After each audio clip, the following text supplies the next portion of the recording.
The only item on the order paper is questions addressed to the Deputy President.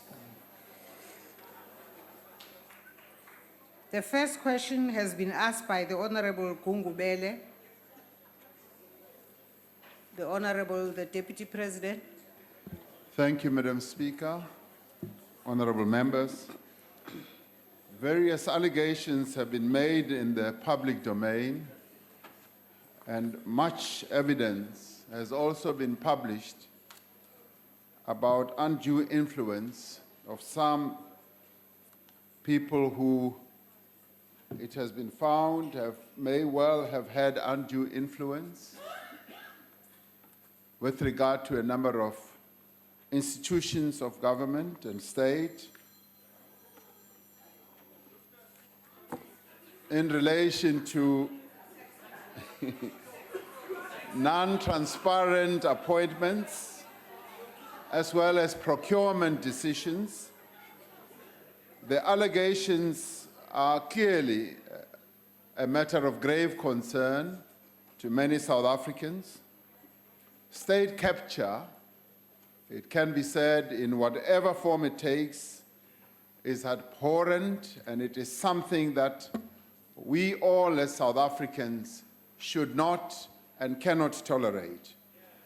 Among the urgent steps we need to take in this regard is to establish a judicial commission of inquiry so that this commission of inquiry can probe the claims of corporate capture of state institutions.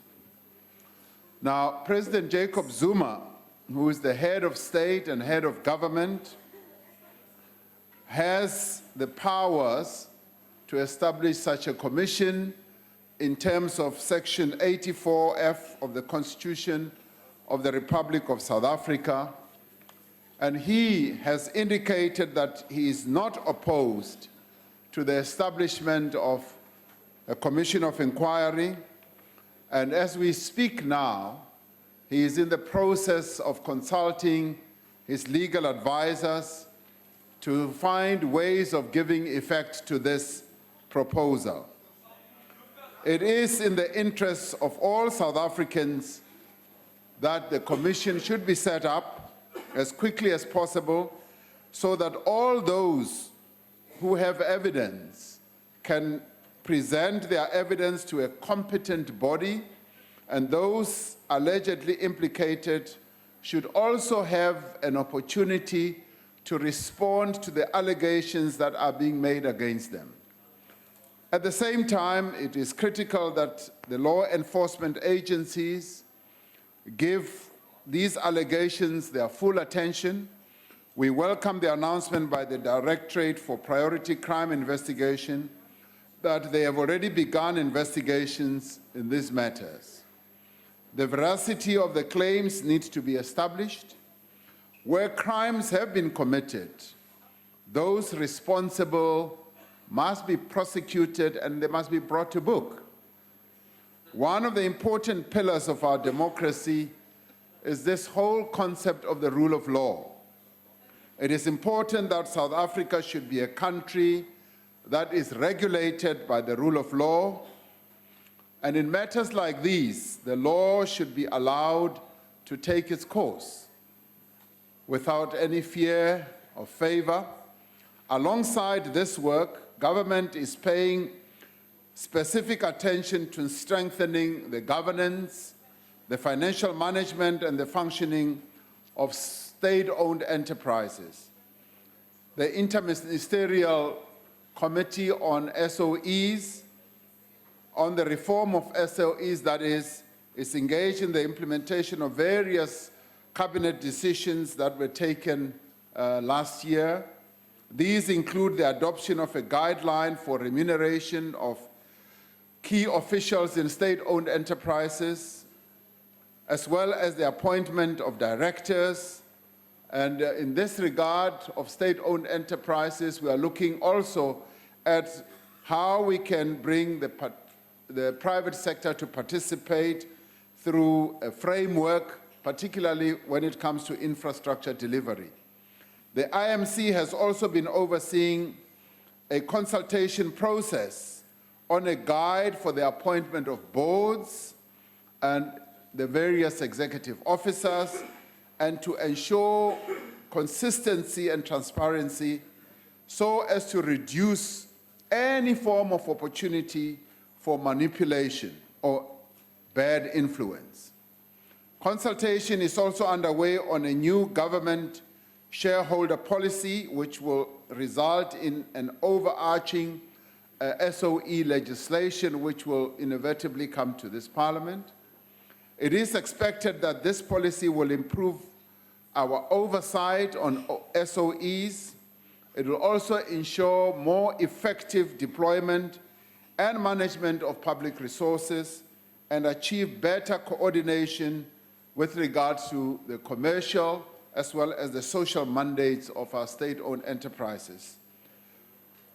Honorable members, together, these measures should reduce the potential for state-owned enterprises to be captured by corporate or private interests.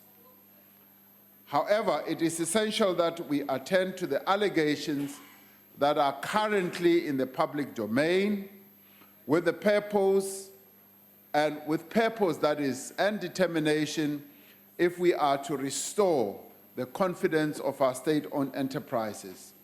These state-owned enterprises play a critical role in the economic life of our country, and therefore we would like to safeguard their integrity and make sure that they operate as well as they should to advance the interests of all South Africans. I thank you. The Honorable Gungubele.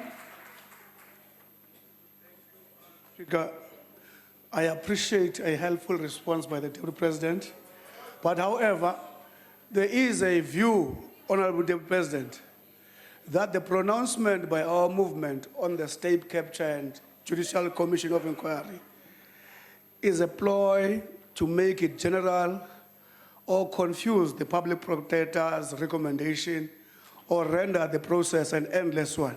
What would be the comment of the Deputy President to that? The Honorable the Deputy President. I'm not aware of any commentary that would make this whole process, and particularly the public protector's intervention through her report, an endless one.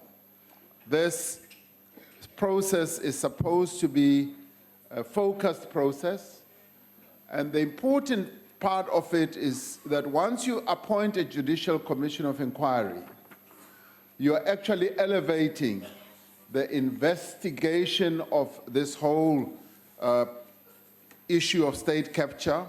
You are putting it in the hands of an entity or a body that is both professional, that becomes very focused, and that is independent, that will be able to manage the investigation of all this and come out with the truth.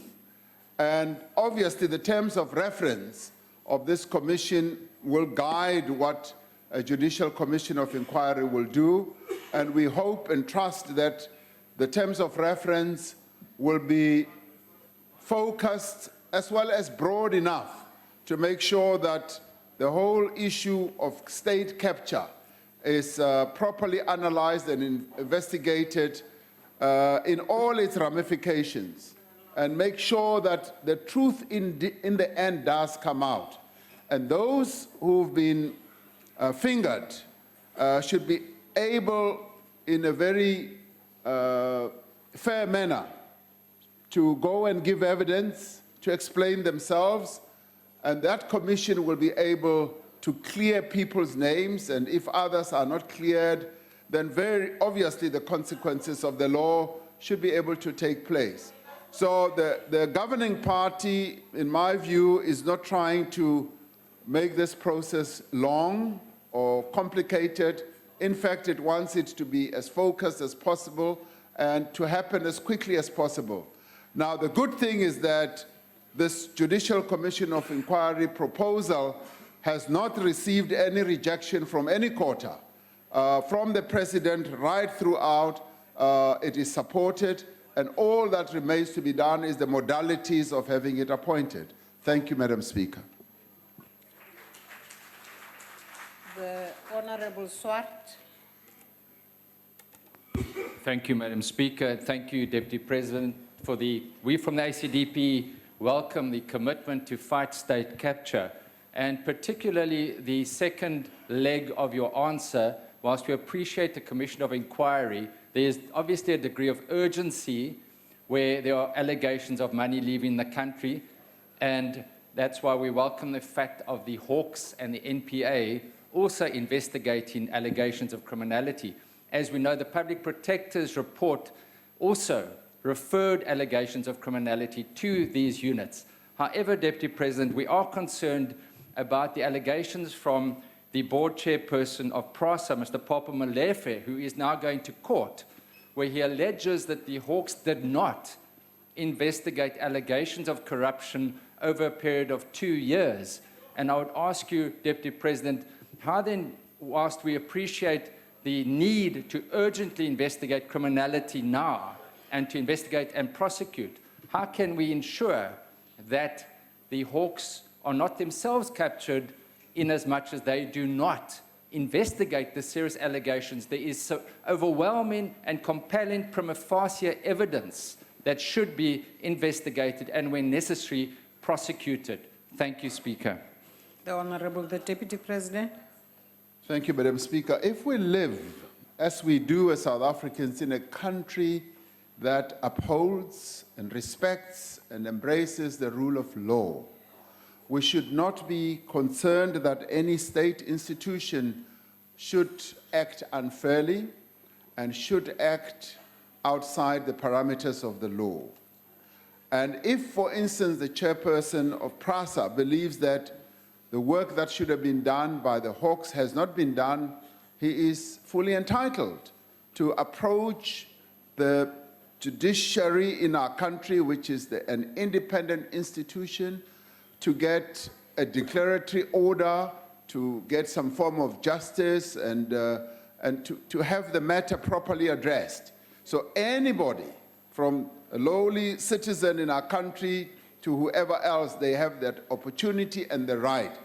But what is important is that the rule of law should be the real lodestar that all of us follow and focus our eyes on. And in this regard, I would say, if anybody has any doubt about any state institution acting outside the parameters of the law, the judiciary is there to apply the rule of law.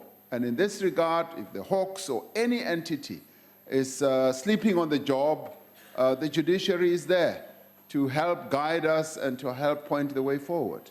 Thank you. The Honorable Hlophe. Thank you, Speaker. Deputy President, when I was listening to you, I just want to ask you a straightforward question. Do you support the Commission of Inquiry as the Deputy President or not? The Honorable the President, Deputy President.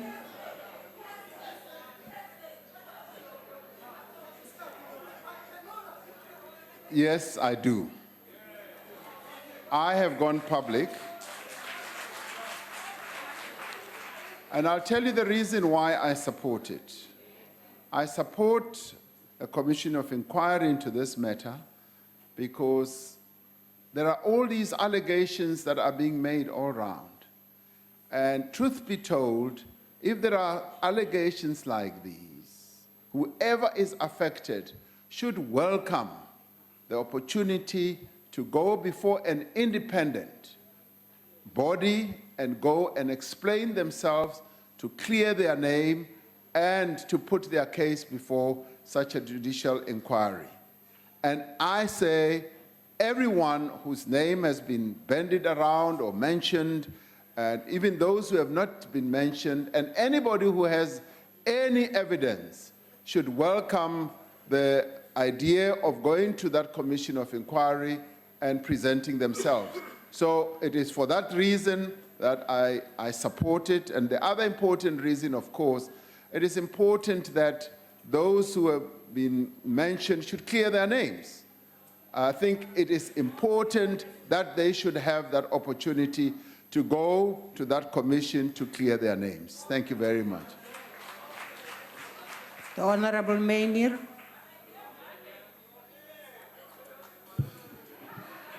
Speaker, my question is whether the Deputy President ultimately agrees that the best way to prevent the manifestation of state capture is, as the Honourable Gungubele himself so eloquently put it a few months ago, for President Jacob Zuma to step down. The Deputy President knows the answer to the question is yes. We know the answer to the question is yes. Why does the Deputy President just not make it easy on himself and say yes? Thank you. The Honorable Deputy President. You know, so if I know the answer to the question, why do you bother to ask the question?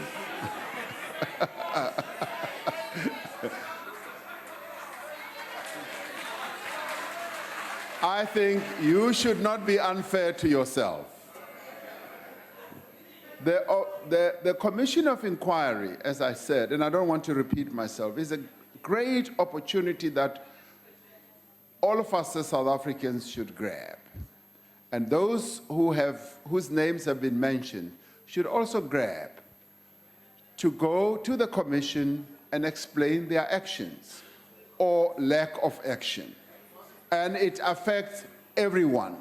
It would affect me as well. It would affect my colleagues as well. It would affect anyone should have grabbed the opportunity to go to that commission and go and explain themselves. Now, that in itself has everything to do with clearing the decks, has everything to do with making sure that we put this whole thing of state capture behind us and we get on with the process of moving South Africa forward. That is the important part. We now come to question number 20, asked by the Honorable van der Merwe.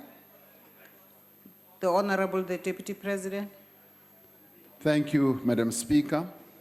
The issue of violence against women is clearly an affront to all South Africans. Apart from its devastating impact on the individuals that are affected and their families and their friends, it undermines our effort to build a caring society in which the rights and the dignity of all are respected and upheld.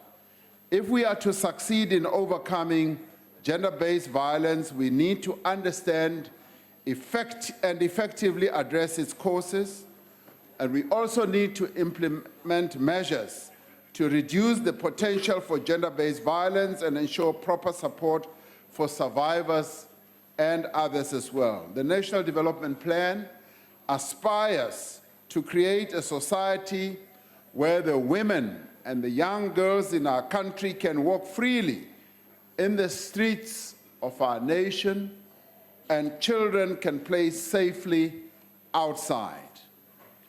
The Integrated Plan of Action to Fight Gender-Based Violence 2013 to 2018 therefore aims to transform attitudes. It also aims to transform practices and behavior. It aims to ensure better access to support services for women and children at risk and to provide long-term care and support and empowerment services for survivors of violence. The plan aims to ensure that women and children are better protected from violence through a strengthened system with supportive legislative, policy, and institutional frameworks that has adequate resources, as well as organizational capacity, and also it must have comprehensive evidence-based information. Work is currently underway to review the Integrated Plan of Action, taking into consideration lessons that have been learned and recommendations from the diagnostic review that was done. As part of a broader campaign to empower adolescent girls and young women, the She Conquers campaign works to reduce new HIV infections, It also focuses on teenage pregnancies, school dropout rates, and sexual and gender-based violence.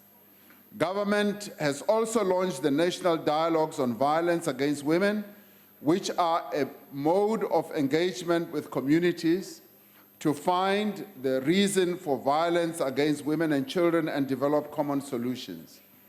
The respective ministers in the executive have reported to this House on progress made in our programs to address violence against women and children. These engagements with the National Assembly have helped to inform the conceptualization of some of these programs as well as the campaigns. The struggle against violence against women cannot be left to government alone, or indeed to the public representatives that are in this House. It must be embraced by all South Africans, men in particular, to ensure that we act decisively to end this scourge of violence against women and children. I thank you. The Honorable van der Merwe. Thank you very much, Honourable Speaker, and thank you very much to the Deputy President, and I really appreciate your answer. But Deputy President, as things stand at the moment, there is really no political will to address gender-based violence, and I'll give you examples why. In 2012, President Zuma launched the National Council Against Gender-Based Violence, but then afforded it no funding, so it was scrapped. Now we've got government's integrated plan of action to fight gender-based violence, and again, no resources was allocated to it, it wasn't costed, and so it's achieved no success. And clearly, government is not serious about funding gender-based or fighting gender-based violence if you do not fund your noble intentions. And in fact, this means that government is all talk and no action, and this is simply not good enough. In the meantime, too many lives are lost, women who go to police stations are turned away, and in general, the system is failing our women. So the part of my question was, can you list some of the successes? And clearly, there are no successes to list. So yes, Deputy President, it's important for our communities to rise up, for our boys and our men to rise up and fight back, but they cannot do so if our government is not leading by example. So my question to you, Deputy President, as leader of government business, what will you be doing to hold to account ministers who are failing our women and our children? And I think we need to start with the Minister of Social Development.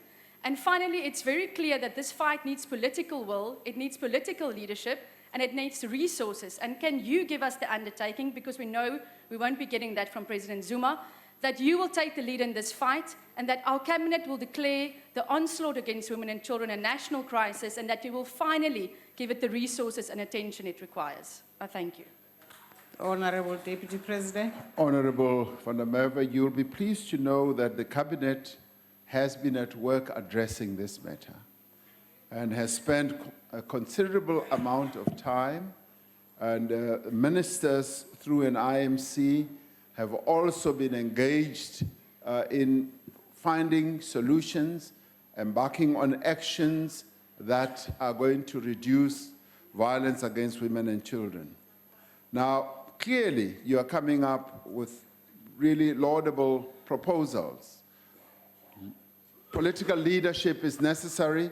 I could not fault you on that, and I would agree with you completely. Funding is also necessary. I will not fault you on that, and I agree with you completely. Now, clearly, much as we are acting under very difficult economic constraints at the moment, this fight against violence is a fight that we must fund.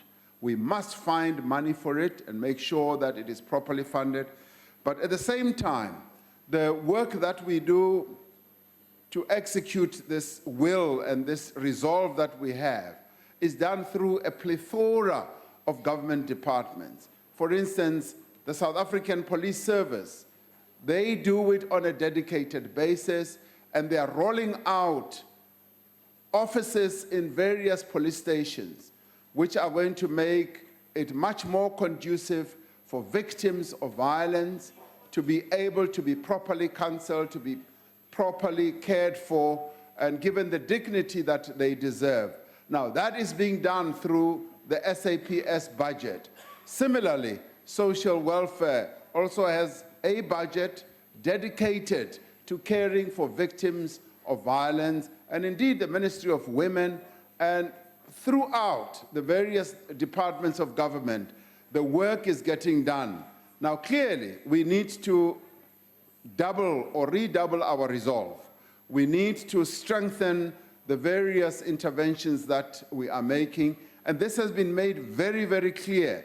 I belong to the governing party. The governing party itself has taken this up as a major campaign, and it is in the process of rolling it out throughout the country. And this campaign, in the end, should know no party affiliation. It should run right across various parties, and all of us should engage in it. And as we engage in it, we should be working alongside government and insisting that government should strengthen its own interventions. Where interventions are weak, we should be speaking out and say, we would like you to strengthen this part and this part. So you and I are completely ad idem on this. We will want to lead this campaign with great determination and with strength, and I'm glad to hear that you and a number of people in your party are going to be part of this campaign going forward. So I thank you dearly. Thank you very much. The Honorable Mente. Enkosi Speaker, Deputy President, during Ngotu campaigns, we saw you committed, even drinking Sokambeya there. I would like to see the same commitment to this cause. And I want to put it to you that what you are telling us, you are not as half committed as you are saying. Recently, yourself and the Minister of Health, you attended a SANEC meeting. In that SANEC meeting, you wanted to leave before time. And the meeting diverted from the agenda, which is gender-based violence and HIV and AIDS, into you either staying or leaving. And that's not commitment to the cause that we are in today.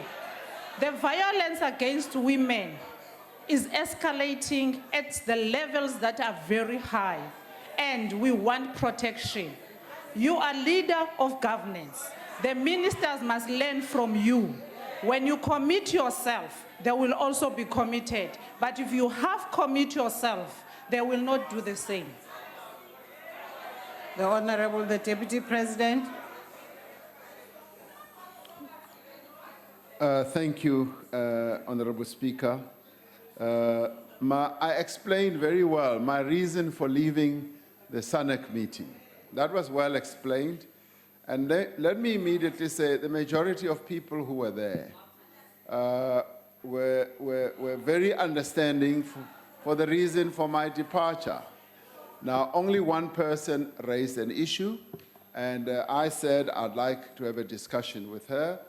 And in all the SANEC events and activities, interventions, the Minister of Health and myself have been giving leadership. We've also been following the leadership of the various leaders that we've got in SANEC. Because in SANEC, we work as a team. Nearly everyone who is there provides leadership, and they are leaders in their own right in their various organizations. So when one of them is absent, there are many others who take the lead. When I am absent, the minister takes the lead. When he's absent, I take the lead. So the point that you are putting forward is well made, but my departure from the meeting that we had of SANEC should not really be a reflection on the weakness of my determination, and it can't even be equated to drinking umqombothi. You know, you can't reduce into engaka ebaluleke kangaka uyi-equate nokuphuza umqombothi. Umqombothi is the least of the important things. The issue here is that we should all get engaged in this process, and I want to see myself in the street together with you, walking side by side, working together, executing our commitment. That's where I want to meet you. Right, Estratini. Thank you very much.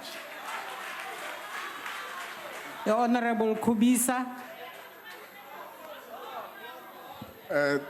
Thank you very much, Honorable Speaker. Honorable Deputy President, there is another very bleak side of the story which is linked to gender-based violence. Just recently, at a place around Vryheid and Ngutu, a certain girl had to escape from a place where there are foreign nationals who take girls into the house, and these girls are raped, and after that, they are trafficked to certain places abroad. And it is alleged that they cost, each girl will cost about 15,000. And there is another sketch that is there. Well, the provincial government welfare department has intervened. But what is it that can be done from your side, your Deputy President, to prevent such a pandemic, such a sketch as well? The Honorable Deputy President. Thank you very much, Honorable Kubisa. I mean, these types of incidents should really be publicized, they should be talked about, they should also be reported. It is when we have an active citizenry through various formations that exist amongst our people. From the governing party side, we have called for street committees to be established so that every street throughout the length and the breadth of our country should have people who are actively involved in engaging in the task of ensuring that there is no violence against women and children. And if there are such committees and such structures, we will then be able to prevent activities like those that are clearly criminal, that are clearly not excusable. You can't even begin to excuse actions such as the kidnapping of young girls and having them raped and then being sold into, say, prostitution or outside the country. That cannot be tolerated. But that information needs to come forward because our law enforcement agencies are on the lookout for perpetrators like those. Those perpetrators belong behind bars. They should not be let loose amongst our people. They should not be let loose amongst young girls. They should actually be arrested, prosecuted, and sent to prison. So we call on our people to take action through their various structures in communities and make sure that we act together with our law enforcement agencies and rid our country of this scourge. Thank you very much. The Honorable Maseko.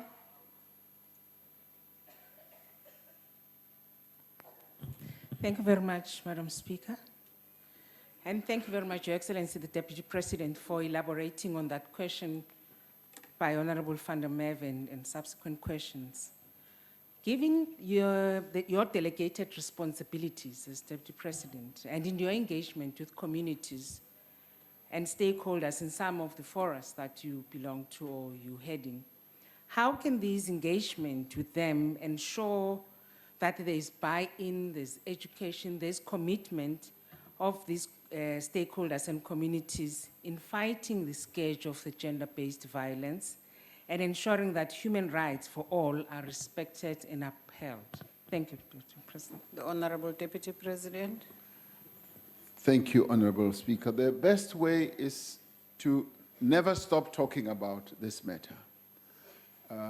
Never stop taking action against this scourge and highlight the importance of upholding the dignity of women and young girls.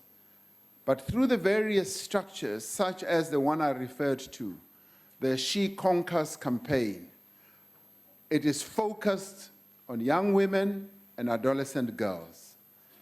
Much as its genesis or its center point is HIV/AIDS, it also deals with issues of gender-based violence.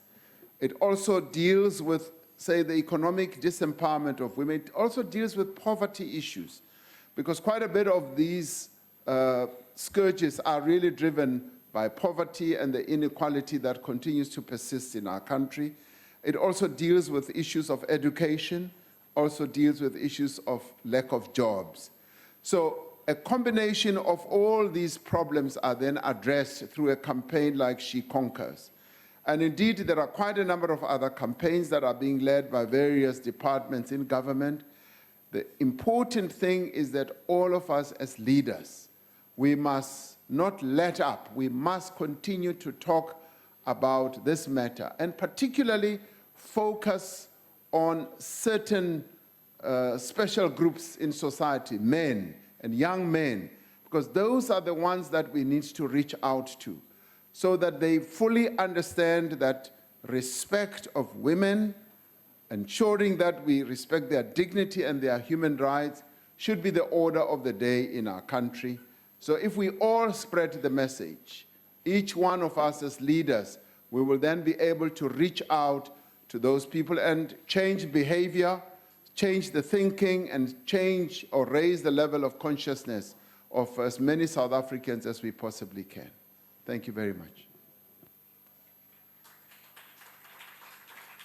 We now come to question number 21, asked by the Honorable Advocate Alberts, FF+.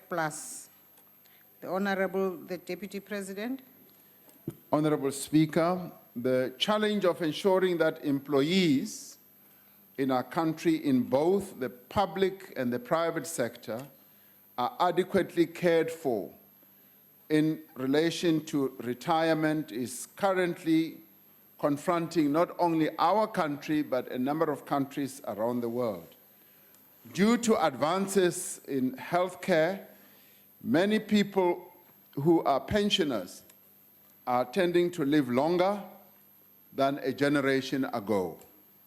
And this then necessitates that the process of looking after them and having a comfortable retirement then comes to the fore, because the healthcare that is now available to many people enables them to live a lot longer. Many countries have aging populations.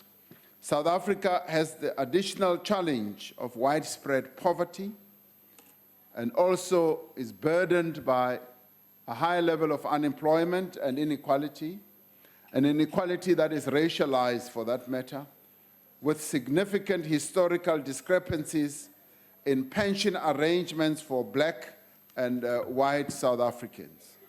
As a result, the majority of pensioners in this country rely on state pensions. With respect to the question posed by the honorable member, I'm informed that the pension provisions for employees of state-owned enterprises are protected in terms of the rules of the funds, and the funds are also responsibly managed.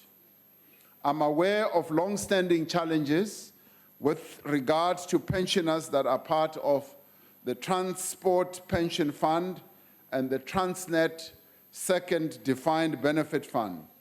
I'm also aware that a class action has been instituted on this matter, which involves a number of people who are on pension. Whether or not it is heard in our courts depends on legal challenges to it that I understand have been referred to the Constitutional Court. The Department of Public Enterprises is the one department that is best placed to give answers on this matter and also an update on the litigation to which Transnet particularly is a party to. Needless to say, it is vitally important that this matter is resolved without any further delay, meaning that as quickly as possible, as it affects the living conditions of many elderly people who are anxious, in great need, and need this matter to be resolved as quickly as possible. I thank you. The Honorable Alberts. Thank you, Madam Speaker. Thank you, Deputy President, for your answer. Many of the state pensioners are quite concerned that there might be state capture processes in their funds at the move in the moment. And one of the problems that we have is that the state pension funds are not transparent as private funds, for they do not fall under the Pension Funds Act and therefore do not have access to the pension funds adjudicator. So whenever they have troubles in their own funds and they cannot resolve it, they have to go the route of litigation, which is very expensive, obviously, and for impoverished pensioners, it is really not possible to do that. So my question is whether the Deputy President will consider implementing or changing the laws in such a way that the pension funds adjudicator will also have jurisdiction over all state pension funds, irrespective of all funds, irrespective of whether they are private or public. And then secondly, to ensure that the situation that has occurred in the Transnet funds do not happen again.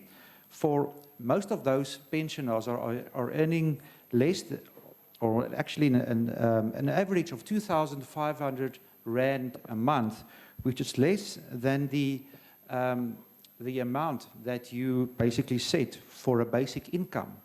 And I don't think that anybody can survive on that. So you need to have a look at that, and I would really appreciate it if you could consider changing the laws to protect the funds and to make it more, the state funds more accountable in future. Thank you. The Honorable Deputy President. Madam Speaker, thank you very much. This is a proposal, not so much a question, because the proposal to consider whether this, the pension fund adjudicator could have jurisdiction on all pension funds, including state pension funds. So it's a matter, Madam Speaker, which I'm sure can be looked at. I have not applied my mind to it, and it certainly is a proposal that has been put on the table, and maybe it can be elucidated a little bit more in writing so that we can then evaluate its efficacy and whether it is possible to have such a proposal drafted into a piece of legislation. Because I will immediately say that it is important that people who are on pension should have a sense that their pension funds are protected, are well looked after, and that they are being dealt with and treated fairly. And clearly, if there's a pensioner who, through the pension that they get as a result of their past employment, are getting, say, 2,500,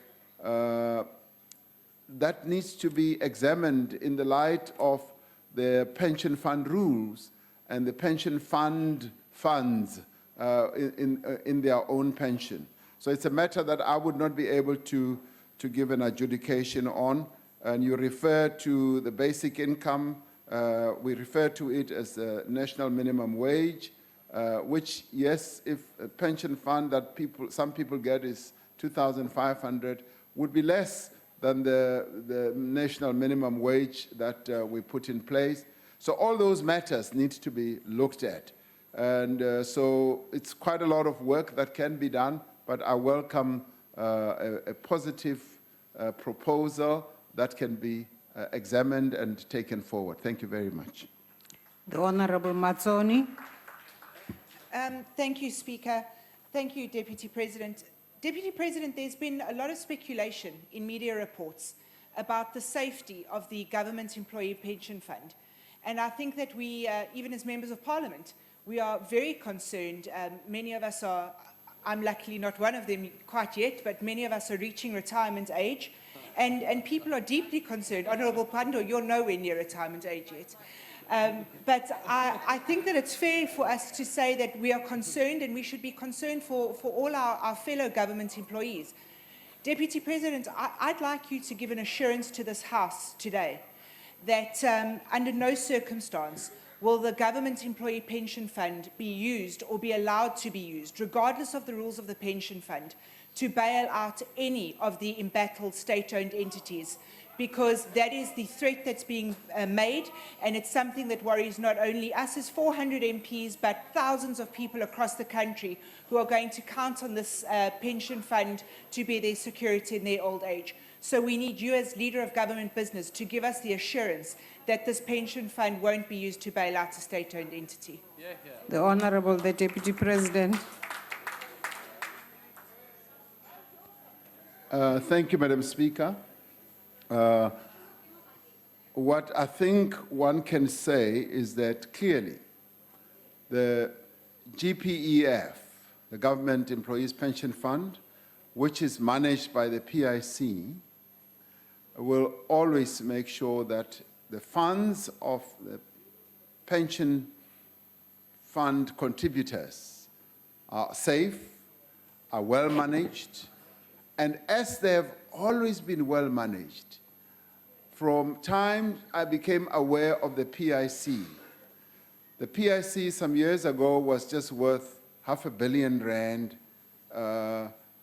and now it's well above $1 trillion and more, which tells me that they invest government employees' pension funds very wisely, and they've seen a great rise in that. And how do they invest those? They invest those through a number of companies where they invest money, and their investment strategy has always struck me as being very prudent, as being a well-managed type of investment house, because in the end, that's what they are. They have been managing, say, collectively our monies very, very carefully. And how do they do that? They buy shares in various companies listed on the stock exchange, some unlisted, and they also buy bonds. And sometimes when companies, private companies and state-owned enterprises issue bonds, they buy those because that is a store of a good investment return.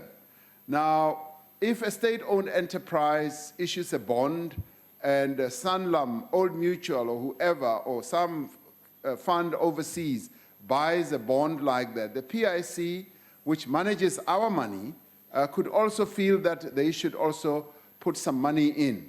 And that, in my view, does not mean that they are bailing out state-owned enterprises. They are just merely investing, and if they invest in Eskom, they know that Eskom is a cash generator, and they are going to get their money back. It could be over a 10-year bond, 20-year bond, and they often take a long-term view of the money that they invest. And that is why the PIC's money or the GPEF's money runs into $1 trillion and more. So I do not share the same fear that you have, that our government employees' funds are going to be invested badly and they are going to be squandered. I think the PIC has distinguished itself as a very, very good money manager. So have faith, like I do, in the ability of the PIC and the Government Employees Pension Fund to manage our monies properly. They're also managing my money and yours, my pension money and yours. So relax and take this journey along with all of us. Thank you very much. The Honourable Esther Raisin. Thank you, Madam Speaker. Honourable Deputy President. I've also got concerns, Deputy President. The Government Employees Pension Fund must ideally hold approximately 1,600 billion rand in assets, which should be sufficient to cover its liabilities. These assets are managed by the PIC, the Public Investment Corporation that you just mentioned, which estimate now that should a fund theoretically be required to fulfill its obligation, the assets are currently valued could only cover 79.3% of the liability. So I haven't got the same optimism as what you have. From 121% in 2014. Now, also, PIC gave, who gave the PIC permission to allocate 196 billion rand to SOEs, which also I haven't got the same optimism as what you have in Eskom, for example. And why is that, sir? And I mean, will you tell government employees where their life-saving monies and pension monies are going to state-owned entities? And why does Regulation 28, which was created purposely to protect retirement fund members, not apply to the largest pension fund in South Africa, namely the Government Employees Pension Fund? Thank you, Minister. Honorable Deputy President. Madam Speaker, my optimism is still quite high, notwithstanding what you have said, that in 2014, the cover that they had was 120%, and now it could be 79 or 80. And if one were to look at the economics of it all, it's possibly a movement in investment.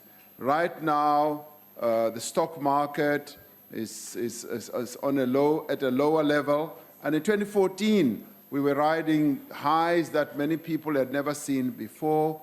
But the important thing is that there is still a store of funds there. And the cover, I don't know what the actual cover ratio is, but the cover is still there as to be able to cover those who are right now pensionable. So if you were to look at the employees who are pensionable right now or who can take pension, the GPEF would be able to cover its liabilities and obligations.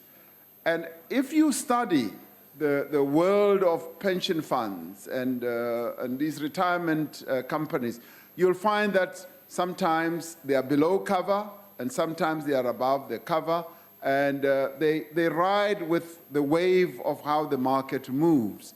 So as long as they have a proper cover and there's prudency, I'm not too concerned about that. And I'm not so affair with Rule 28, but to the extent where it has to cover any liabilities, I think there is sufficient money in the GPEF to cover that. And maybe the Minister of Finance, who is in charge of all this, would be able to give you the full details of how well covered government employees are with regards to their pension fund. But I'm comfortable that they are, because there will never be a run by every government employee on their pension fund, where everybody says, now I'm retiring, even when they are 25 years old, give me my money. So we've got to ride the waves, and in the end, there will always be assurance that government employees will get their money. Thank you very much. The Honorable Sheikh Imam.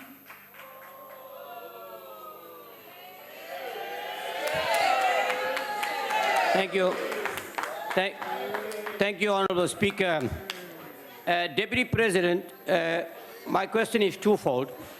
One is, what level of oversight does government have with the pension savings of the state-owned employees? That's the first aspect. And the second one is, in terms of state employees who are reaching pensionable age, if you do become president, which I hope you would, what would you do? What would you do differently to ensure that these state-owned employees get added benefits like housing and other benefits which they don't enjoy presently? Thank you. The Honorable Deputy President. Thank you very much, Honorable Speaker. The level of oversight that government has on, say, the PIC, clearly, as you know, is through Treasury. Government, in the end, makes sure that through governance processes, the PIC has a board, a well-functioning board, and there are proper governance processes in the PIC itself. And the PIC, as you know, manages the GEPF, it manages the UIF funds and many others. So the Deputy Minister of Finance is the chairman of the PIC and therefore oversees in his fiduciary role and responsibilities the work of the PIC and make sure that the investment committee of the PIC functions well. So I'm satisfied with the level of governance within the PIC or over government employees' pension funds.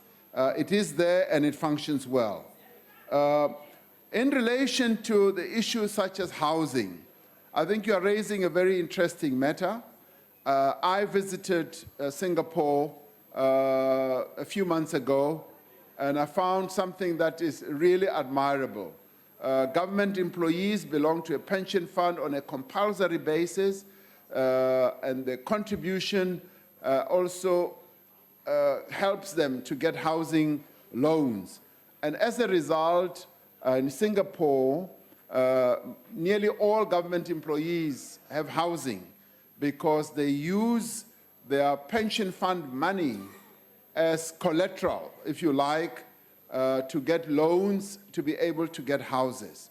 And that is a well-streamlined process which they have put in place over many, many years to a point where the housing of the people of Singapore is amongst the best in the world. And it is underpinned by their pension process. And by the way, every employee, whether privately employed or state employed, has to contribute to this national pension fund that helps everyone to have a store of wealth, and it helps them with accumulation of some assets. So what you're saying is very interesting. I think some pension funds in our country do help employees to utilize their funds in their pension fund as collateral for housing. And we've been looking at something similar in government, and I'm sure we will be advancing our thinking in that regard so that we can help as many people as possible when it comes to housing and obtaining a number of other assets. Thank you very much. We now come to question number 22, asked by the Honorable Kalako, the Honorable Deputy President. Honorable Speaker, the World Economic Forum on Africa, which was held in Durban in May of this year, attracted a number of participants from many countries. And some of the participants were heads of government, investors, policymakers, and top business people and entrepreneurs. Civil servants were also in the mix, and people from civil society were also participants. Once again, Team South Africa distinguished itself extremely well. Team South Africa, consisting of government, labor, business, and civil society, was able, Madam Speaker, to effectively use World Economic Forum Africa as a platform to position South Africa as a destination for both business and investment. As in previous WEF events, South Africa was able to effectively present our country's economic strengths and engage meaningfully with various investors and government leaders from other countries in relation to the challenges that not only South Africa but the continent faces. In a global economic environment in which there is significant competition for investment as well as trade opportunities, the World Economic Forum has an essential role to play in exposing investors to what opportunities countries have to offer. And it is in this regard where South Africa was able to excel exceedingly well. Several other African countries have been effectively using the WEF to showcase their economies and their countries and to present to the world the great potential and the countless opportunities that their countries have.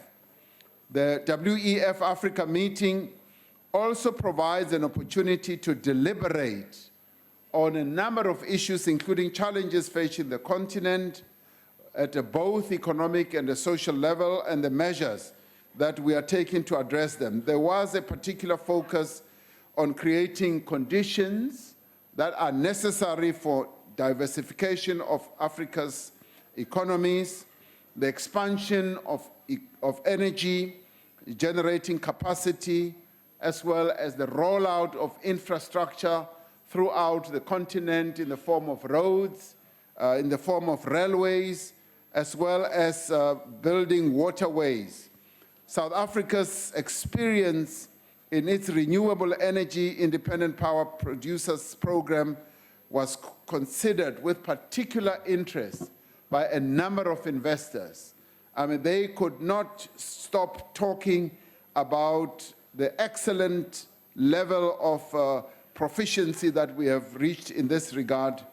A need was identified for the development of policies that deepen Africa's financial markets, and a consistent theme throughout the meeting was the role that research and innovation could play in stimulating economic growth. And in this regard, Madam Speaker, we were able, as South Africa, to showcase what our country is doing in relation to innovation, in relation to creativity at the science and technology level. As a consequence, there was much emphasis on improving also education outcomes. So all in all, Madam Speaker, the WEF is a great forum. It's an oasis for great ideas. It's an oasis where people go to have contact, and having had contact, to move to contract with a number of investors that one finds there. And we have found it to be most useful, and it's a breeding ground for great economic opportunities for our country. And we will continue to participate. And the great thing is that when we all go as Team South Africa, business, labor, and government and civil society, we speak with one voice. We are united, and all of us read from the same script. Thank you, Madam Chair. The Honorable Kalako. Thank you, Madam Chair. Deputy President, thank you for your answer. Following from what you have said, Africa is positioning itself as an investment destination. What are the plans added on what you have said, as you have elaborated on what this government is doing? What are the plans and programs that are coordinated by Southern African countries and Africa at large in order to take advantage of the opportunities created by hosting World Economic Forum? Thank you. The Honorable Deputy President. We have, Madam Speaker, a plethora of plans. And the one other good thing is that as African countries, particularly Southern African countries, we've tended to approach the WEF in a collective way, where we all promote one another, where we speak positively about our region, and where we try to demonstrate to the world that we are moving more and more towards integration in relation to trade, the movement of goods and services right across the region, where we are focusing on infrastructure, and we showcase projects such as the INGA project, where we will be generating energy for the region, not only so much for the DRC, and where, as we work together and invest together, we are able to reach high levels of great cooperation. And Madam Speaker, if there is an area where the region can cooperate effectively around, it is through investment and trade, and in investment, particularly in infrastructure, where we were able almost to speak with one voice with the investors. We were able to show them that in areas such as tourism, which is a great job creator, that when people from outside our region and the continent come, they should look at us, not so much only at South Africa, but look at us as a region where the region as a whole has so much to offer on tourism, on investment, and the energy story as well is a great one, and innovation. The Minister of Science and Technology will tell you that she participates with a number of other ministers who deal with innovation and science from the region and indeed from the continent. So these forums are able to get us to cooperate in a way that gives us a number of great opportunities. So the WEF lends itself as a very, very good oasis for investment opportunities. Thank you. The Honorable Kado. Deputy President, addressing the media at the World Economic Forum on Africa earlier this year, you said that Africa needed selfless and accountable leaders who would lead this continent on a developmental trajectory. My question to you, Deputy President, is do you regard President Zuma as a selfless and accountable leader who is able to steer South Africa along a developmental path? And how does your party plan to institutionalize the ideal of selfless and accountable leadership in the state, which the former public protector found had been captured by the Gupta family? Thank you. The Honorable Deputy President. Now, as you might well know, President Zuma has been honored by the continent to chair the infrastructure development trajectory of the continent. Now, this the continent did out of an informed realization of how South Africa, as led by President Zuma, has been able to change the infrastructure trajectory of our country and move it forward. And you look at the record that has been achieved, the infrastructure layout and development that has taken place in our country in recent years is second to none on the continent. It's second to none. And I think let us give due regard and respect where it is due. Where it is due, let us give it. And no, I think you better listen. You may want to condemn President Zuma for a whole number of things and so forth, but I think we should also focus on what our country has achieved. It has achieved a phenomenal amount of progress, and African leaders recognize that, they've seen that, and that is why they appointed President Zuma to be the champion, listen to this, the champion of infrastructure development on the continent.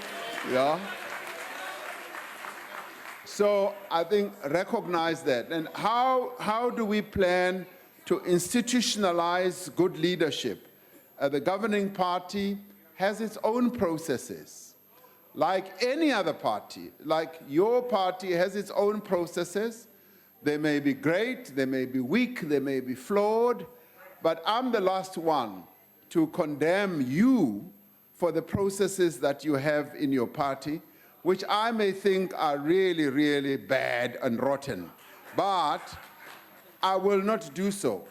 And similarly, give recognition to the governing party that as a governing party, as a living organism that deals with its problems and challenges, it has a plethora of wise men and women who know how to chart the party forward. Thank you very much. The Honorable Filtane.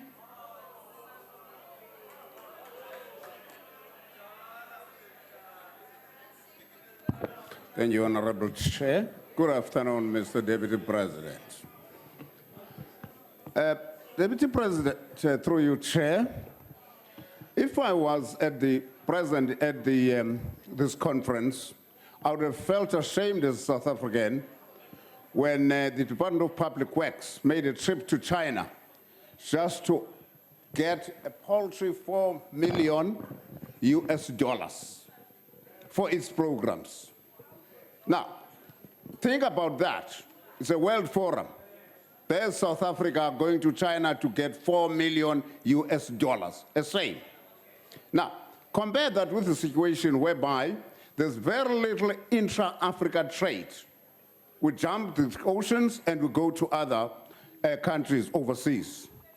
Now, was youth unemployment at its height foregrounded at this forum, this World Economic Forum, which is South Africa's biggest problem? Question that I want to put to you in closing is, why not overhaul our entire education curriculum so as to produce qualified and skilled entrepreneurs, not employees of the future, entrepreneurs? Why not do it soon? In your principal response, you did say that, you touched on that. My question, the point of emphasis here is what is holding the current government from doing that soon, rather than talking about it over a long period of time? In closing, ocean economy has been spoken about by your government since 2005, but the first significant action was only taken about a year or so ago. Why take so long for such important changes that are needed? Thank you. The Honorable Deputy President. That is a mouthful of issues, Honorable Filtani, but I'll try to answer them.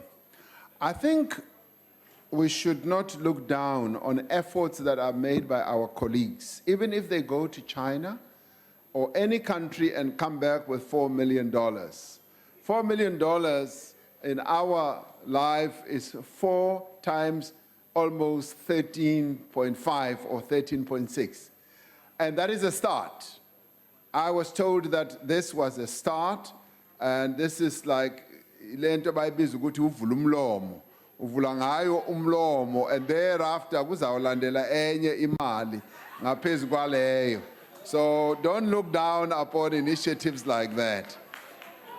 When it comes to the youth employment, one of the things that we are focusing on as government is the employment of young people. We are very much alive to the fact that many of our young people are unemployed. Up to 60% of young people are unemployed, and we are very much alive to it.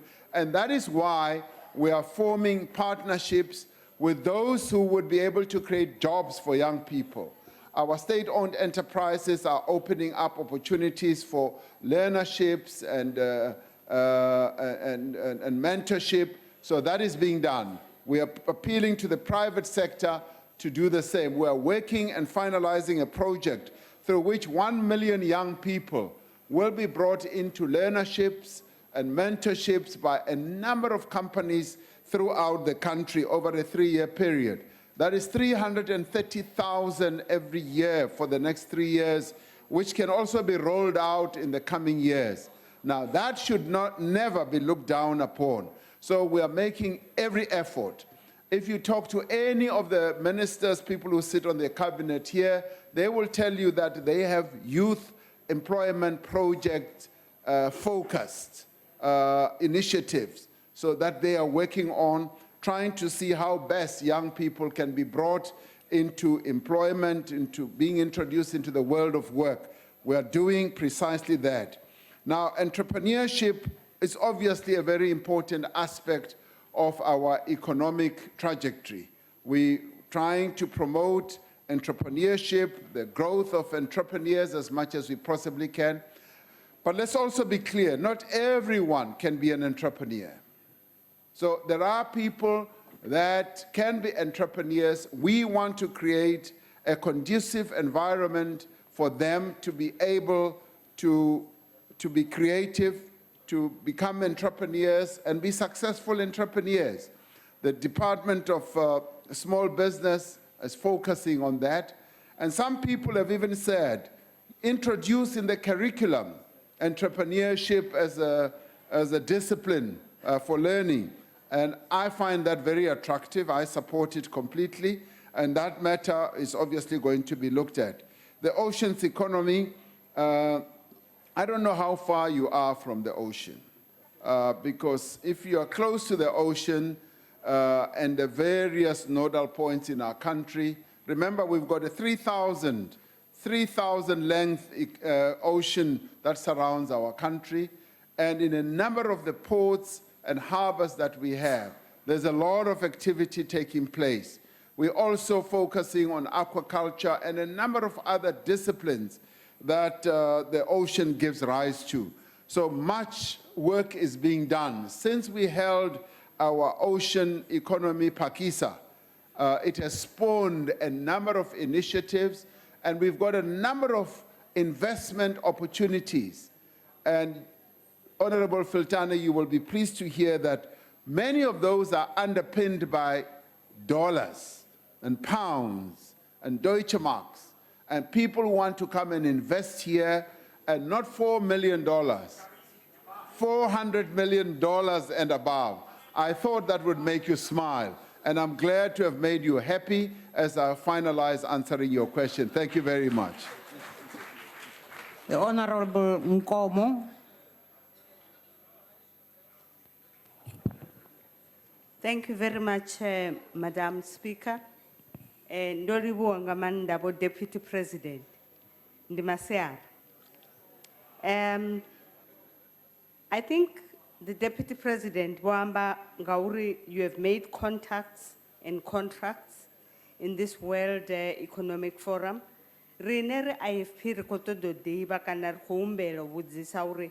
Now that matters have actually happened at that forum, and Richiko says South Africa, Richiko says Africa and the world at large, how will this forum, or how will they resolve some of the challenges which were addressed and some of the challenges which were actually brought forth Kaye Forum? Showcasing is quite good, and to cover each other is quite good, where if it's about a particular country, we all gang up against whosoever and we talk on those matters. But the reality is that after the forum, Africa, because it's quite important for us to do that. Ndolibo. The Honorable Deputy President. Ndialibone masiari yavudi.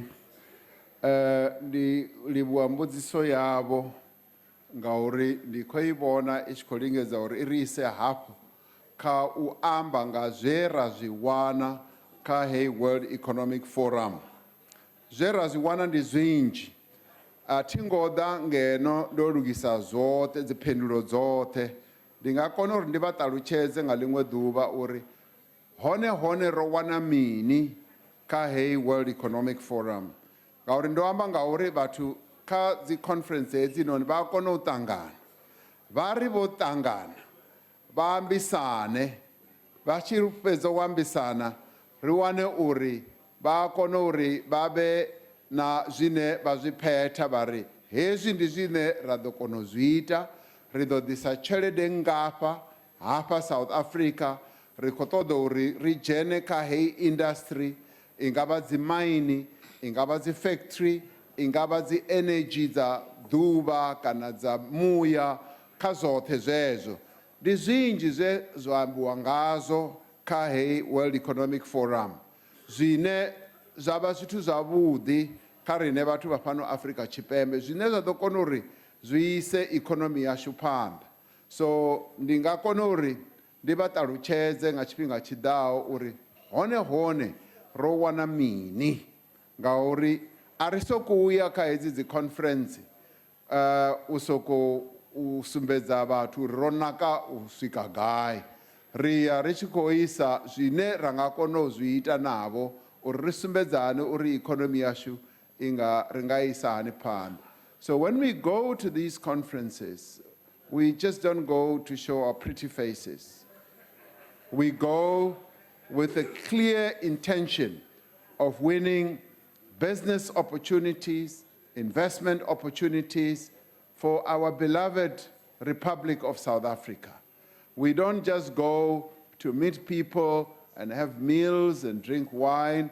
We are focused on winning investment opportunities. So in time, I'll be able to showcase to you some of those. Thank you very much. We now come to question number 23, asked by the Honorable, the Reverend Mishwe, to the Deputy President. The Honorable Deputy President. Honorable Speaker, Honorable Mishwe, the ongoing revelations about allegations of corporate capture of public institutions, Reverend Mishwe, have undoubtedly and understandably undermined public confidence in our country, our country's leaders, and our institutions. That we have to admit. And they've tended to erode confidence. That too we must admit. It is therefore essential that these allegations, as I said, are thoroughly investigated as a matter of urgency through a comprehensive and transparent and credible process. As I indicated earlier, this should include the establishment of a judicial commission of inquiry. Allegations of criminal conduct should also be investigated by the relevant law enforcement agencies so that the law can take its course without any fear or favor. Efforts to promote ethical moral leadership, which is what you asked, needs to be strengthened throughout the country. This is an ongoing process that requires the attention of all of us, not just a select few people. Each one of us, you and I, are included in this. In fact, you will find honest, capable, and committed leaders across South African society, in all communities, in all sectors, in government, as well as in the political sphere. There are leaders who are doing excellent work to build a better South Africa and to improve the lives of our people. These include elected officials. They also include public servants, community leaders, civil society activists. And now is the time for these people to come to the fore and to get engaged in what we call active citizenry, as called for also by the National Development Plan. They must speak out against practices that undermine one of our key values, which is the rule of law, the integrity of our public institutions, and they must be responsible for the use of public resources. They need to work to expose wrongdoing, ensure accountability, and where necessary, take whatever corrective measures that are necessary. These leaders need to demonstrate to our people that there are ethical leaders in this country who are prepared to take up their interests and concerns. These leaders need to give our people a good measure of hope and encouragement in their ability to lead from the front with honesty and integrity. This is not a responsibility that can fall on one person. It falls on all our shoulders. It falls on all of us who are sitting here. And it is a responsibility which I'd like to suggest we should take seriously as elected leaders of our people. That's what we need to demonstrate. Thank you. The Honorable Reverend Mishwe.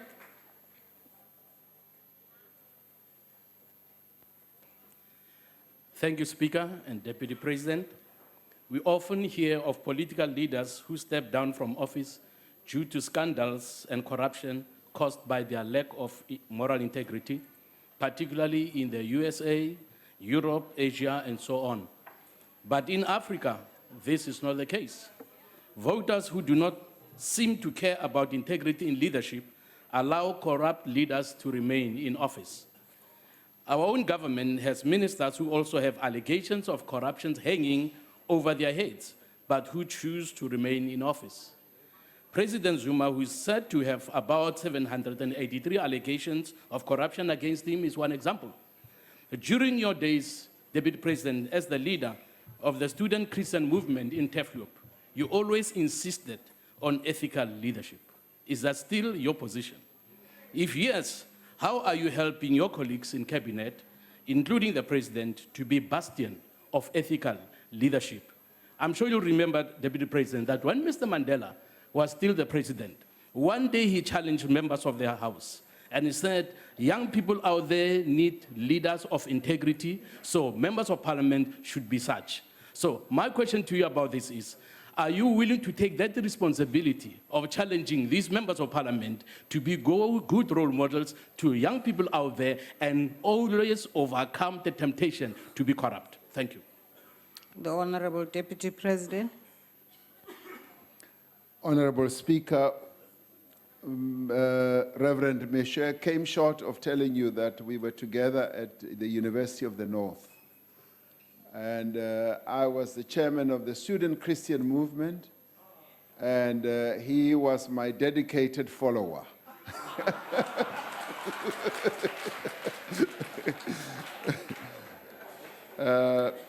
Sorry for being flippant in the afternoon. Honorable Speaker and Honorable Michel, I'm able to confirm that yes, leaders should be ethical. Leaders should demonstrate their commitment to great values of integrity. And I would willingly, easily call upon all of us, not so much because, of my position, but all of us collectively as equal members of parliament, that that is what we should be showcasing, particularly to the young people of our country. They should see in us as leaders that we are able to be ethical, we are willing and determined to do things correctly and live by the words that we pronounce. So that I am willing to pronounce quite openly, and I'm glad to see and know that you are also willing to move, to walk that road. So without any doubt, I'm willing to say precisely that, Reverend Misha. Thank you very much. The Honorable Mutau.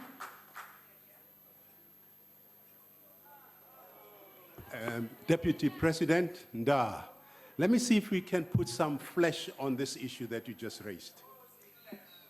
JZ 783, the infamous fraud and corruption charges still hang over the head of President Jacob Zuma.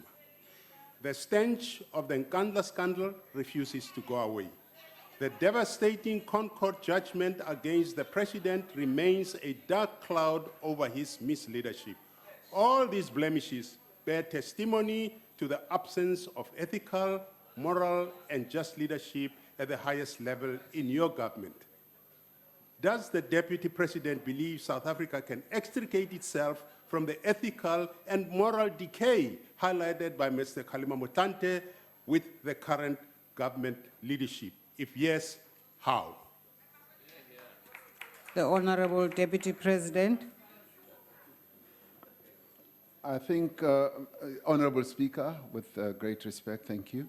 I'd like to say that we should never try to be holier than thou, holier than other people. I think things like mishaps in ethical behavior can happen to anyone, can happen to any organizations. And when they do happen, clearly they need to be properly processed and addressed. And that is the important thing that we should focus on. And in the end, our commitment to the values that are clearly enshrined in our Constitution should be our lodestar. Our lodestar should be those values that we have all subscribed to, and do everything that we can to not only embrace them, but to live by them. And in doing so, all of us collectively as leaders, we should ensure that we give leadership to the country. Can we live up to that? I would say yes. Whenever, for instance, there have been problems, we should pick ourselves up and live up to those types of values, because the constitution of our country has embedded in it those wonderful, great values that we should all daily, hourly, weekly subscribe to and live by. So, Honorable Mutau, I would invite you to take your constitution, use it for bedtime reading, and make sure that it does continue to be the lodestar of your behavior and my behavior, and ensure that we have the South Africa of our dreams. Thank you very much. The Honorable Sheikh Imam.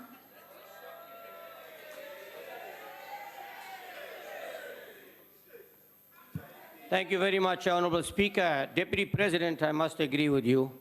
Yesterday, whilst we were paying tribute to the late Ahmed Mohammed Katrada, it was once again a day for grandstanding and politicking rather than paying tribute to a real leader.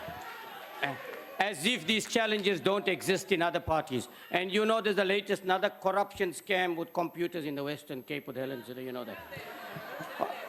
Honorable Deputy President, what happens in the African National Congress or any ruling party does have an impact on the country as a whole. Now, it is quite clear that today politics is about hunger, it's about thirst, it's about control, it's about power. That is what it is all about. Would government ever consider, not now, maybe in 5 years or 10 years, to have a more inclusive government that also attract members from other parties that have skills, and many of these parties do, so that you have a more inclusive government so that they can work together rather than shouting, screaming, and abusing each other, and put the interests of South Africans before their own. Thank you. The Honorable Deputy President. Thank you, Honorable Speaker. Honorable Imam, if you look back in your history and most recent history, you will find that the one and sole governing party that our country has had in the past 23 years has always sought to promote the unity of our nation, and has done this in very practical ways. It started off as a government of national unity, where it said, notwithstanding the fact that we've won the majority vote, we are going to invite other parties, even our opponents, to govern with us. And that served the country extremely well. And beyond that, it continued to invite members from other parties, leaders from other parties, to be in the executive, so that we not only give a semblance of national unity, but we actually live it, utilizing the talents, the capabilities of members from other parties, and include them together with members from the governing party to take our country forward. And that has served us extremely well. Now, that has been, if you like, the mantra of the governing party over the past 23 years. And going forward, there's nothing that stops the governing party of the African National Congress from continuing to do things like that, because our main aim is to unite all South Africans, to build a united nation, and to make sure that South Africa moves forward. And we would be willing to utilize the skills, the capabilities of South Africans right across the board, if it means taking our country forward. So yes, you want to watch this space, you can watch it. We will continue doing what is right for South Africa. Thank you very much. The Honorable Kloama.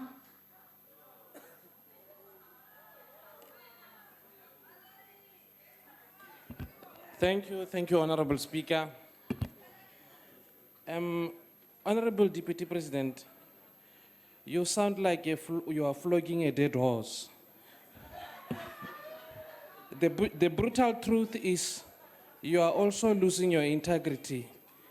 Can you break from the yoke the President has bound you? The President is frog marching us into a state of hopelessness. Why are you continuing to legitimize his failed leadership? Why do you allow the president to slowly to devote the values of which are enshrined in our constitution, continuing to give the future of the country a death sentence? Deputy President, why are you allowing the president to turn you into an Aram scrap cell, Deputy President? The Honorable Deputy President.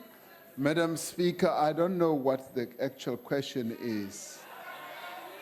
I don't have my Afrikaans dictionary today to remember what an Aram skepsel is. All I can say is that I'm not a skepsel. So I'm not an Aram skepsel. And that is the answer that I would be willing to give Honorable Ploama. Thank you very much. We now come to the last question, question number 24, asked by the Honorable Mnganga Tabashe. The Honorable, the Deputy President. Madam Speaker, General Motors first conveyed its decision to withdraw from South Africa to the government on the 16th of May, 2017.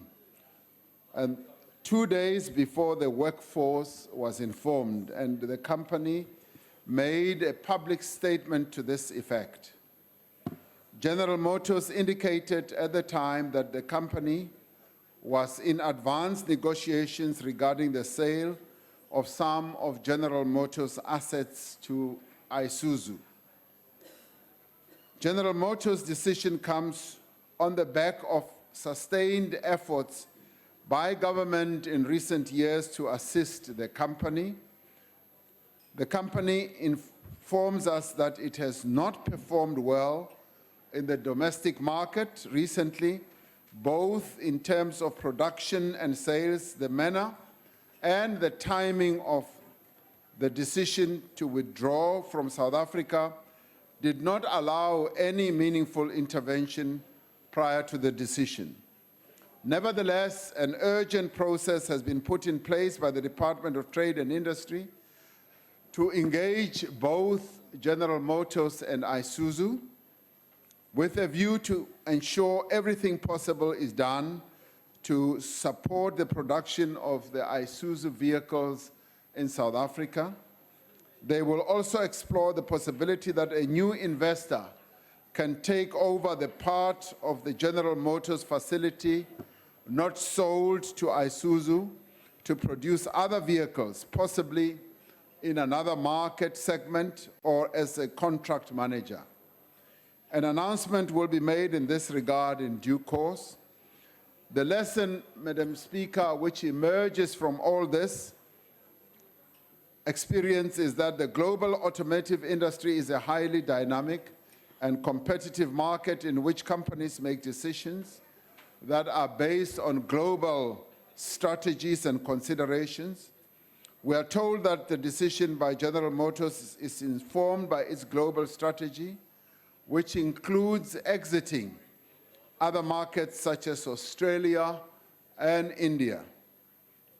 In an increasing competitive global market, countries compete for both investment and production in the context of decisions that are made by global manufacturers. This is precisely why government is engaged in an automotive policy review and strategy process where we are working closely with a wide range of companies and industry associations. This process will develop a post-2020 automotive master plan, which will serve before Cabinet later this year. And through this, we will be able to ensure that we have a master plan that will be able to serve the economy of our country in good measure. Thank you very much. The Honorable Mnganga Tabashe. Ngiyabonga somlomo ohloniphekile walendlu ehloniphekile. Ngizibongele nakusekela mongameli ohloniphekile ngempendulo yakhe anginikeza yona.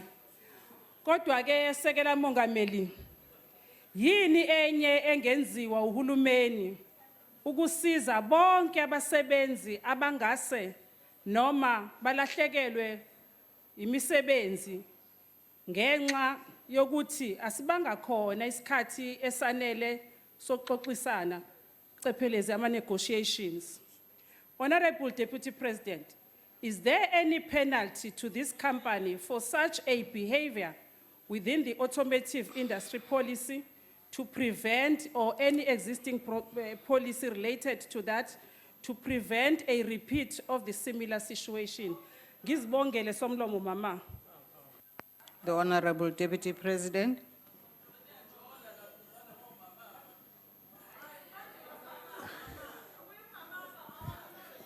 Ngiyabonga, Madam Speaker. Mangithi le ngxaki esibhekane nayo yokuthi iGeneral Motors ivale imisebenzi yayo or ithengise ibusiness yayo izenza ukuthi abasebenzi abaningana balahlekelwe imisebenzi.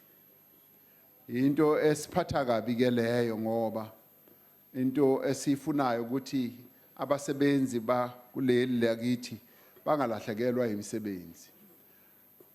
Inyunyani yabo inumsa okwamanje ikhulumisana nayo iGeneral Motors ukubonisana ukuthi kungenzwani ukuthi lemisebenzi eminingi bakuthiwe mhlambe kungaba 900 yabasebenzi ukuthi ingalahleki yonke. Uhulumeni wona through iDepartment of Labor uzozama ukuthi labasebenzi abazolahlekelwa imisebenzi bathole ezinye indlela mhlambe bangaqeqeshwa kwezinye iskills abangahle bangene kuzo ukuthi bakwazi ukuthi baye kwezinye indawo bathole imisebenzi. Kona okukhona ukuthi uma iSuzu izothenga lenqe enye yale factory mhlawumbe kuzawuba ngconywana mhlawumbe ngeke abasebenzi abaningi balahlekelwe imisebenzi. When it comes to the issue of a penalty, I don't know if my colleagues in trade and industry have given consideration to this. It's certainly something, because I think our main complaint about this is that the shortness of the notice that was given to us, firstly as government and thereafter to the union, is something that does not sit comfortably with us. Because much as it is a decision that is taken after global investment and manufacturing or production considerations, it is something that General Motors has been talking about over a long time in their own boardrooms and a number of other structures. To spring this on us with a consequence of almost 900 people losing their jobs is something that we should feel we are unhappy about. And I think from what you are saying is something that we should safeguard ourselves against, that there should be some measure of a protection that we should give once to ourselves, but particularly to workers. That things like these need to be done with a pre-notice, pre-warning, so that people have an opportunity of rearranging their own lives and rearranging work opportunities that they may well have. And therefore, I think maybe in the master plan agreement, it's something that needs to be looked at. I am certainly open that we should examine that because it isn't correct that a decision is taken and imposed on us. Within 2 days, then it's announced, and it destabilizes the lives of so many people, and in the end, the vulnerable workers who have nothing else to tend to find themselves in the street. It is certainly an idea that I think we should take forward. Ngiyakubonga ke ukuthi lo mbono ubeke etafuleni, ngiyathemba ukuthi singakwazi ukuthi sibhekisane ngawo. Ngiyabonga. The Honorable Kachalia. The fact of the matter, Deputy President, notwithstanding the spin the minister has put on the matter of GM, General Motors' withdrawal from the country, and echoed by you, is evidenced by General Motors' own media statement, which says, and I quote, "We determined that the continued or increased investment in manufacturing in South Africa would not provide General Motors the expected returns of other global investment opportunities. It is therefore as clear as mud that GM has lost all faith in South Africa's economy under President Zuma and Minister Davis. Does the Deputy President agree that General Motors' decisions are directly attributable to the mismanagement of our economy by the ANC and its president? And what, if anything, does the Deputy President choose or intend to do about this?" The Honorable Deputy President. Honorable Speaker, I think it is really hugely dishonest to ascribe General Motors' departure or intention to depart or sale of their business to the way the governing party is managing the economy. They have done exactly the same thing with India and Australia. Maybe Honorable Kachalia will announce here and now that that too is due to the mismanagement of the Indian economy and the Australian economy by those governments. I want to know whether he's willing to do that. I think it is really cheap, it is dishonest to be making such a statement. I think if you want to ascribe any fault to the way, yes, we're managing the economy, I think you should not choose this one. You can choose many others.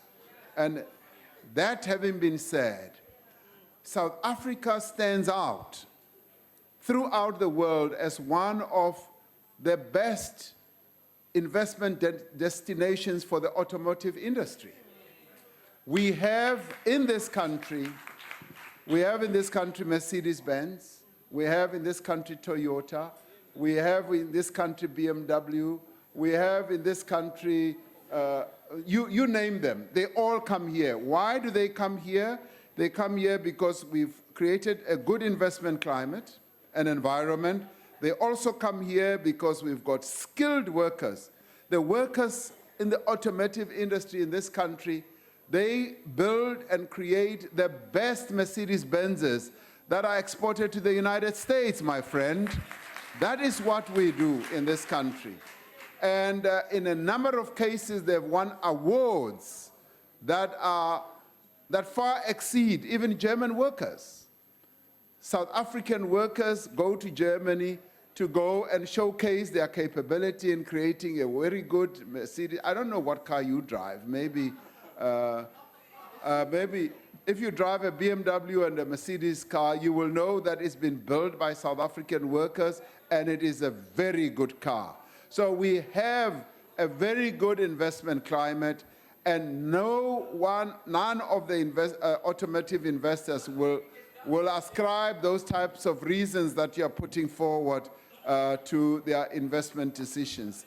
This country offers the best investment environment for automotive matters. I want you to remember that. Thank you.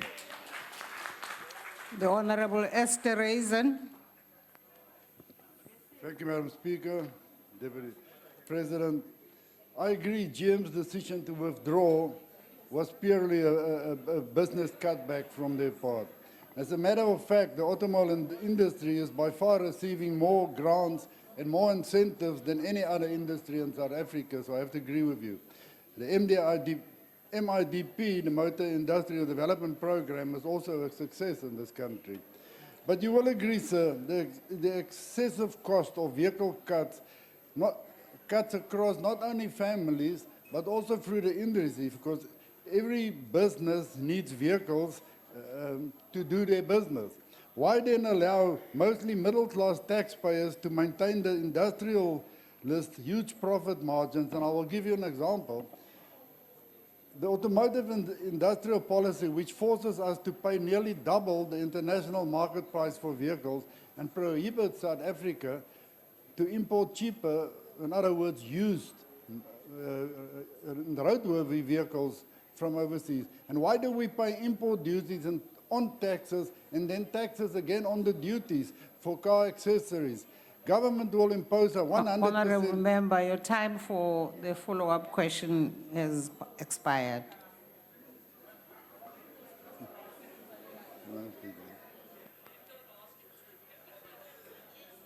The Honourable Deputy President.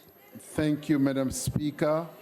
I did not finally get the drift, but the drift I got were on two issues. Maybe the first suggestion I'd like to make to Honourable Esterhazy is that maybe he should find time, and with great thanks and respect, to have a coffee with Honourable Kachalia and explain to him in really simple terms how good our auto industry is. Because Honourable Kachalia does not seem to get it. And I think it needs a person like you who has grasped the importance of our auto industry to explain to him. And Honourable Esterhazy, I got the drift of what you were raising, the issue of the high taxes, the issue of the excessive prices of our vehicles. And that's certainly something that obviously can be looked at. The Department of Trade and Industry would, in my view, be willing to look at the tax structure around the vehicles. And I think it can be said that the vehicles in our country tend to be quite expensive, whereas they are cheaper in other countries, I have found. So it's something that can elicit a conversation with the Minister of Trade and Industry. Thank you very much. The Honourable Mbata. Mr. Ramaphosa, I will put it to you that the decision, or one of the decisions that warrant General Motors to leave may not necessarily be economical, it may be political. General Motors is expanding in America, and they are coming back to the local territory, which is basically, as an American company, they want to increase American jobs. Now, my question is, we have hoisted them for years. In fact, they were hoisted by the apartheid government before a democratic order. We have awarded them incentives worth millions. I would like to know what were the conditions of these incentives? Because these are public funds aimed at stimulating growth, job creation, and making the relationship between South Africa and these companies mutual.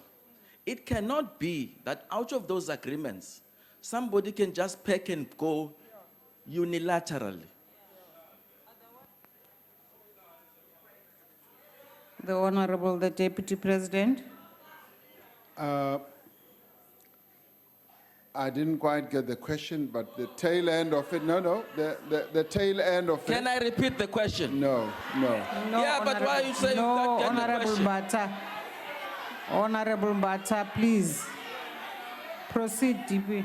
The gist of what he was asking, as I understood it, was the terms of the agreements that we have with these automakers who get such incentives and subsidies from us, and that it should not be acceptable that they unilaterally just up and go. That's how I understood it. And I think the answer should be, I mean, clearly the terms of those agreements is a matter that needs to be looked at very closely, and Trade and Industry can enlighten us on that. And possibly, maybe we had never really countenanced the fact that any of these investors that we are giving incentives to would just up and go, just suddenly. And maybe that has not been fully covered. The experience that we now have is going to enlighten us and wisen us, make us wiser when it comes to having to deal with the master plan that we are working on to 2020. So those are the types of considerations that we are going to have in mind, and we are going to want to protect our workers, to protect the industry, and also to protect the investment that we are making, because we are, if you like, co-investors in this industry, because they get subsidies, they get a lot of assistance, and through that they are then able to make these cars and make a profit. So we also need to look at how we can protect ourselves as workers and as a country. So thank you very much, Honorable Mbata.